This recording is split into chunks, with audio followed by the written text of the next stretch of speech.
Now, all politicians do it, right? You know, promise more than they can deliver. But Prime Minister Anthony Albanese really did sell us some porkies before the election. Reducing power prices by $275. By 2025, $275 a year. And here's now another that's actually backfiring. A Labor government will solve the crisis in aged care. Our plan, registered nurses on site 24/7. Well, that promise is now law as of this month, and nursing homes now must have a registered nurse on site around the clock or that home will be in trouble. But the problem is, as I noted at the time, there's a desperate shortage of staff. And now at least 2 aged care homes in Queensland say they're shutting down, can't get the nurses for one.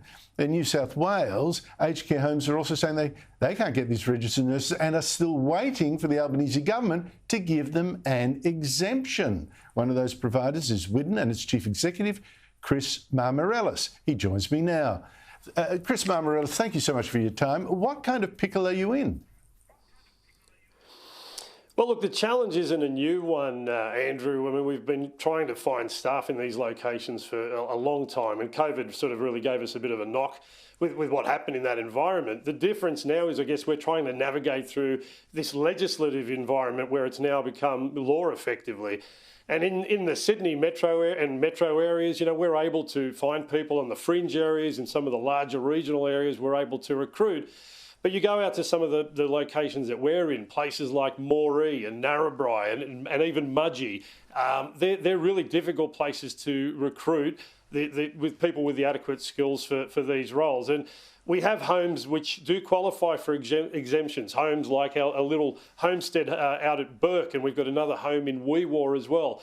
These homes, we've applied for exemptions and they by all means qualify for those exemptions, and we are hoping that when those applications are processed, we get the exemptions. But right now, we're operating, we don't have 24/7 registered nurses in those homes. We of course have registered nurse care there, and we have external support for those homes, but we're still waiting for those applications to get the rubber stamp.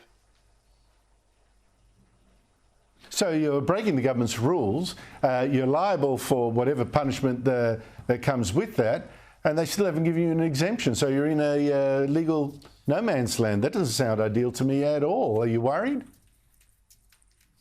Well, yeah, look, I mean, it's obviously a concern. You don't want to be caring for vulnerable older Australians with uncertainty. That's for sure. And what the Quality Commission have said publicly is that they're going to take a common sense approach with this. They're going to look at providers to make sure that providers are doing the right thing. They're going to look to see that you've got recruitment strategies in place and you're being as active as you can. And we have to rely on their word. I mean, what's the alternative? We know we're providing good care in these locations. We know that our indicators are good, our results, our feedback, it all looks very good, and the Commission audit us regularly. And we don't want to see homes in these communities shut down. We don't want to see them closed. We want to do everything we can to bring the right people into these jobs, but we need to work hand in hand with the Commonwealth and the Quality Commission, and they have to take a common sense approach. And anything else is an injustice to the communities that we serve.